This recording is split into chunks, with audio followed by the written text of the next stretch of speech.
नमस्कार, स्वागत है आपका हमारे चैनल पर। मैं हूं आपके साथ शिप्रा सैनी। महाराष्ट्र से बड़ी खबर है, सचिन वाजे के लेटर में वसूली का सनसनीखेज खुलासा होने के बाद अब सीबीआई अनिल परब और अजित पवार पर लगे वसूली के आरोपों की भी जांच करेगी। ये बड़ी खबर निकलकर सामने आ रही है। तो महाराष्ट्र में वसूली खेल का पर्दाफाश होने के बाद अब उद्धव ठाकरे सरकार के मंत्री लगातार सवालों के घेरे में फंसते नजर आ रहे हैं। जिस तरीके से क्राइम यूनिट के सस्पेंड अधिकारी सचिन वाजे ने कोर्ट में जो लेटर लिखा और उसमें उन्होंने न सिर्फ महाराष्ट्र सरकार के 3 मंत्रियों की पोल खोली, बल्कि खुद महाराष्ट्र में एनसीपी प्रमुख शरद पवार कहीं ना कहीं सवालों के घेरे में एक बार फिर से आ गए हैं। वसूली का एक बड़ा आरोप इस लेटर में शरद पवार पर भी लगाया गया है। लेकिन अब खबर यह है कि अनिल देशमुख पर लगे वसूली के आरोपों की जांच कर रही सीबीआई केंद्रीय जांच एजेंसी अब अनिल परब और अनिल देशमुख पर भी जो वसूली के बड़े आरोप सचिन वाजे ने अपने लेटर में लगाए हैं, उनकी भी जांच की जाएगी। तो जाहिर तौर पर वसूली का यह खेल जिस तरीके से उद्धव ठाकरे सरकार में चल रहा था, उद्धव ठाकरे महाराष्ट्र के मुख्यमंत्री, उनकी नाक के नीचे ही यह पूरा खेल खेला जा रहा था। लेकिन क्या उद्धव ठाकरे को इस बारे में जानकारी नहीं थी? क्योंकि जिस तरीके से वो इस पूरे मामले पर चुप्पी साधे हुए हैं, वो लगातार अब सवालों के घेरे में फंसते नजर आ रहे हैं।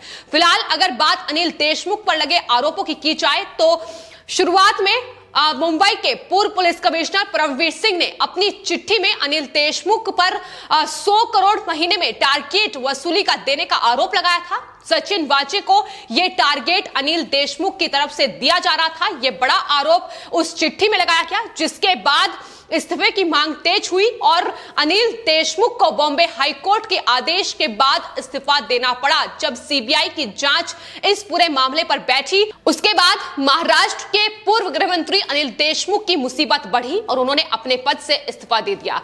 लेकिन अब सीबीआई का शिकंजा जिस तरीके से महाराष्ट्र में बढ़ता नजर आ रहा है और अनिल देशमुख के वसूली के आरोपों पर जांच सीबीआई कर रही है। शुरुआती जांच जो है वो शुरू हो चुकी है, लेकिन अब अनिल परब जो कि शिवसेना के नेता हैं, महाराष्ट्र सरकार में मंत्री हैं और साथ ही महाराष्ट्र के डिप्टी सीएम अजित पवार पर भी सचिन वाजे ने वसूली का बड़ा आरोप लगाया है, जिसकी जांच अब सीबीआई करेगी। तो वो महाराष्ट्र में उद्धव ठाकरे सरकार जिसने महाराष्ट्र में सीबीआई को बैन कर रखा था, अब जब सीबीआई ने शिकंजा कसा है तो जाहिर तौर पर बड़े खुलासे इस वसूली रैकेट में निकलकर सामने आएंगे।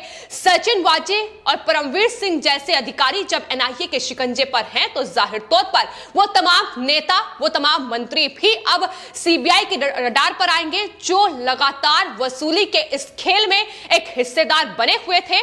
सचिन वाजे ने जो तमाम आरोप लगाए हैं, उन्होंने साफ तौर पर यह लिखा है अपने लेटर में कि किस तरीके से जब उनकी बहाली हुई, इसको लेकर शरद पवार खुश नहीं थे और अनिल देशमुख ने उन्हें मनाने के लिए सचिन वाजे से 2 करोड़ रुपए की पेशकश की थी। यानी वसूली के नाम पर 2 करोड़ रुपए सचिन वाजे से मांगे गए थे। इसका पर्दाफाश इस लेटर में हुआ है। इसके अलावा क्राइम यूनिट के ये सस्पेंड अधिकारी सचिन वाजे जो फिलहाल एनआईए के शिकंजे पर है और अपनी चिट्ठी में जो बड़े खुलासे किए हैं, उन्होंने महाराष्ट्र के एक और मंत्री अनिल परब पर भी कई गंभीर आरोप लगाए हैं। चिट्ठी में सचिन वाजे ने यह लिखा है कि अनिल परब ने उन्हें 50 करोड़ रुपए लेकर एसबीयूटी की जांच बंद करने के लिए कहा था। यह एक कंप्लेंट थी जिसकी इंक्वायरी बंद करने के लिए 50 करोड़ रुपए लेने के लिए अनिल परब के द्वारा सचिन वाजे को कहा गया था। तो जाहिर तौर पर शुरू से ही जब यह वसूली कांड का पर्दाफाश महाराष्ट्र में हुआ,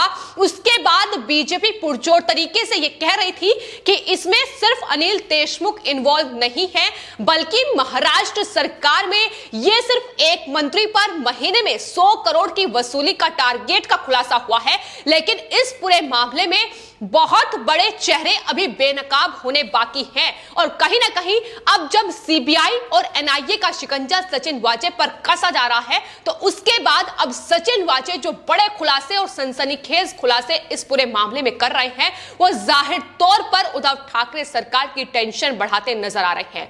खुद महाराष्ट्र के डिप्टी सीएम अजित पवार भी अब कटघरे में आ गए हैं। उन्होंने भी सचिन वाजे को वसूली का टारगेट दिया था। यह खुलासा सचिन वाजे के लेटर में ही हुआ है।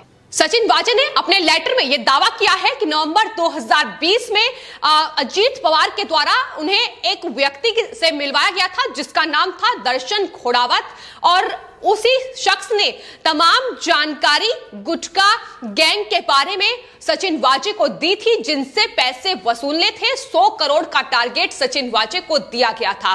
तो उद्धव सरकार में किस तरीके से वसूली इतने बड़े पैमाने पर चल रही थी और जाहिर तौर पर इस वसूली के लिए मुंबई पुलिस उनके अधिकारियों का इस्तेमाल किया जा रहा था। हालांकि ये जो पूरा एंटीलिया विस्फोटक केस है अब फिलहाल बेहद पेचीदा हो चुका है। तमाम अलग अलग एंगल निकलकर हर रोज सामने आ रहे हैं और अब सचिन वाजे ने कोर्ट में जो चिट्ठी लिखी है उसमें जो खुलासा हुआ है उसमें अब जो मंत्री घिरते नजर आ रहे हैं वो है अनिल परब और महाराष्ट्र के उप मुख्यमंत्री अजीत पवार, जिन पर अब सीबीआई इंक्वायरी बैठाएगी। तो जाहिर तौर पर क्या कुछ राज खुलेंगे ये देखना होगा, लेकिन फिलहाल अजीत पवार का नाम भी लगातार सामने आ रहा है। अजीत पवार वो शख्स जो महाराष्ट्र में महाविकास आघाड़ी सरकार के कहीं ना कहीं जो सूत्रधाता हैं वो माने जाते हैं कि उन्होंने ही इसका गठन किया था, लेकिन किस तरीके से इस वसूली गैंग में वो भी हिस्सेदार हैं। तो जाहिर तौर पर उद्धव ठाकरे बतौर मुख्यमंत्री भी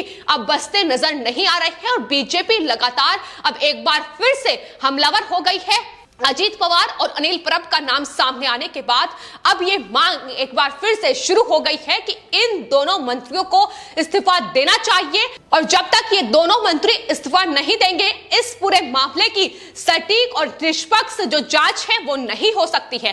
तो एक बार फिर से इस्तीफे की मांग तेज हो गई है, लेकिन उद्धव ठाकरे की चुप्पी पर लगातार बीजेपी सवाल उठा रही है। उद्धव ठाकरे से भी इस्तीफे की मांग पुरजोर तरीके से की जा रही है। तो महाविकास आघाड़ी सरकार, जैसा कि केंद्रीय मंत्री रविशंकर प्रसाद पहले भी कह चुके हैं कि यह महाविकास आघाड़ी सरकार नहीं है बल्कि महावसूली आघाड़ी सरकार का नाम रविशंकर प्रसाद की ओर से पहले भी दिया गया है और कहीं ना कहीं उनकी यह बात भी साबित होती नजर आ रही है। जिस तरीके से वसूली का बड़ा पर्दाफाश हर रोज महाराष्ट्र में निकलकर सामने आ रहा है। फिलहाल एनआईए, सीबीआई, 2 केंद्रीय जांच एजेंसी इस पूरे मामले की जांच कर रही है। सीबीआई जिससे महाराष्ट्र सरकार ने प्रतिबंधित कर रखा था, लेकिन बॉम्बे हाईकोर्ट के आदेश के बाद अनिल देशमुख पर वसूली के जो शुरुआत में आरोप लगे थे उसके बाद बॉम्बे हाईकोर्ट ने सीबीआई जांच के आदेश महाराष्ट्र में वसूली कांड को लेकर दिए और अब कहीं ना कहीं सीबीआई जब शुरुआती जांच अपनी शुरू कर चुकी है तो उसमें ही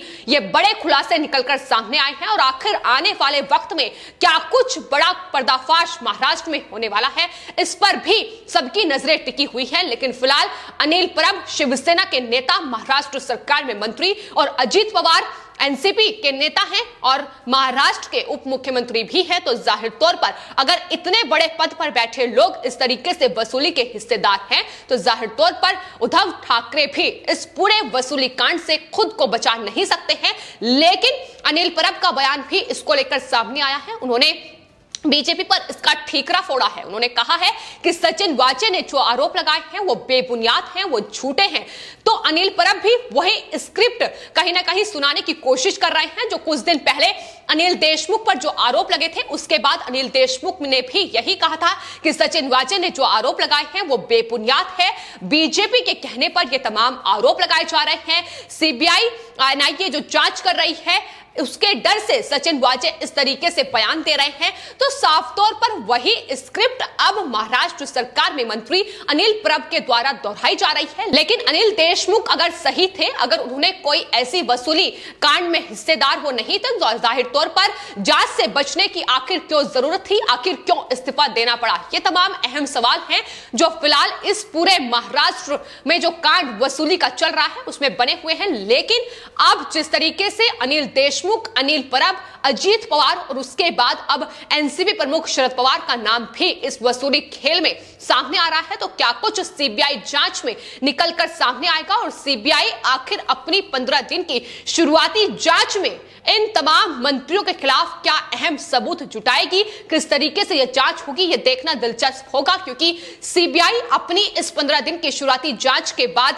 ही यह तय करेगी कि आखिर इस पूरे मामले में एफआईआर दर्ज होनी है या फिर नहीं। तो जाहिर तौर पर यह 15 दिन बेहद अहम है। लेकिन इस बीच बड़ी खबर यही है कि सचिन वाजे, जो फिलहाल एनआईए की हिरासत में एंटीलिया विस्फोटक केस और मनसुख हिरेन मर्डर केस में है, उन्होंने अपनी चिट्ठी में ये बड़े अहम खुलासे वसूली के महाराष्ट्र सरकार के भीतर जो वसूली का खेल चल रहा था उसको लेकर किए हैं। तो जाहिर तौर पर मुंबई पुलिस के जिन अधिकारियों का इस्तेमाल महाराष्ट्र सरकार ने वसूली रैकेट के लिए किया था, अब वही कहीं ना कहीं मुंबई पुलिस के अधिकारी उद्धव ठाकरे के लिए फजीहत के तौर पर सामने आ रहे हैं। फिलहाल आपकी इस पूरे मामले पर क्या राय है, हमें कॉमेंट बॉक्स में जरूर लिखें और चैनल को सब्सक्राइब करें। धन्यवाद।